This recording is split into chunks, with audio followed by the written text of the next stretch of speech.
আসসালামু আলাইকুম ওয়া রাহমাতুল্লাহি ওয়া বারাকাতুহু। প্রিয় দর্শক কেমন আছেন? আশা করি ভালো আছেন। আমিও আপনাদের দোয়ায় অনেক, অনেক ভালো আছি। তো বন্ধুরা আজকে একজনে প্রশ্ন করেছে, মৃত ব্যক্তির পক্ষ থেকে কোরবানি করলে গোশতের হুকুম কি?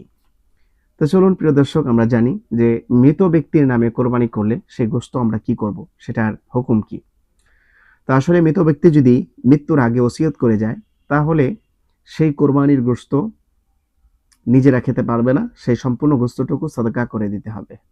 আর যদি সোয়াব পৌঁছানোর উদ্দেশ্যে, যেমন বাবা মারা গেছে অনেকদিন আগে, এক্ষেত্রে সন্তান বাবার উদ্দেশ্যে একটি কোরবানি দিবে। নিজে কোরবানি দিয়েছে এবং কি বাবার সওয়াবের উদ্দেশ্যে, সওয়াব পৌঁছানোর উদ্দেশ্যে বাবার নামে একটি কোরবানি, একটি অংশীদার সে দিলেন। এই ক্ষেত্রে নিজেরা বস্তু খেতে পারবে এবং সবাইকে দেওয়া যাবে, কোনো সমস্যা নেই এক্ষেত্রে। তো প্রিয় দর্শক, আশা করি উত্তর পেয়েছেন।